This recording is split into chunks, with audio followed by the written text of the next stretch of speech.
The harmattan wind was bitter that night, biting into skin like invisible knives. Inside his small mud hut, Obiajulu lay restless on his raffia mat. Sleep would not come.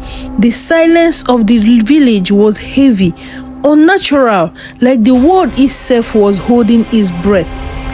Then it came. Knock, knock, knock. 3 slow, deliberate knocks against his wooden door. Obiajulu shot upright, heart thudding.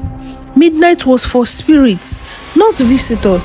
No villager dared move about at this hour. For a moment, he prayed it was the wind, but then it came again. Knock, knock, knock. This time, softer, almost coaxing. Trembling, he grabbed his wick lantern and shuffled to the door. His voice shook. Who is there? No answer, only silence thick enough to choke him. He unlatched the door. There she stood, a woman, barefoot, her skin pale under the dim moonlight, her hair wide and uncombed. She wore a red wrapper tied firmly around her chest, its color unnaturally bright, like fresh blood that refused to dry. Her eyes glowed faintly, like dying embers, and her lips did not part to breathe. Obiajulu froze. His grandmother's warning echoed in his mind: never open your door to red at night, for red is the color that calls the dead. Yet here she was, silent, unblinking. Then without a word, she raised her hand and pointed, not to the forest, but to the river. The Ezu River, the one the villagers never fetched water from after dusk.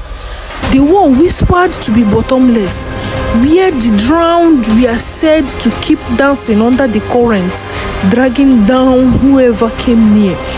Before he could speak, the woman turned and began to walk, slowly, barefoot, her red wrapper swaying with each step, glowing faintly against the pale night. Obiajulu should have shut his door. He should have forced himself back to sleep, but something stronger, something unnatural pulled him. His legs moved before his mind agreed. The village was dead silent as he followed. Even the crickets were hushed. Ducks did not bark. The moonlight seemed to fade the closer they got to the river. When they reached the bank, the woman stopped. The water was still, too still, like a mirror made of black glass. She turned to face him at last.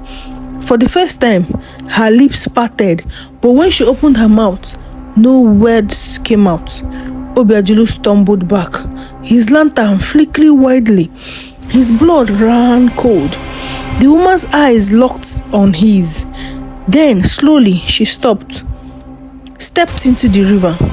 The water did not ripple.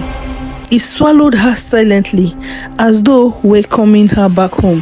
Obiajulu stood frozen on the bank, trembling, when suddenly a hand shot out of the river. Not hers, a different hand, dark, skeletal, dripping with weeds. It clutched the air, reaching for him. And just as he turned to run, he heard the voice. Not hers, but something deeper, layered, ancient. We are not finished, Obiajulu. Midnight is only the beginning. The water stirred violently, and dozens of faint shapes began to rise beneath the surface, glowing faintly red, as if wrapped in endless cloth.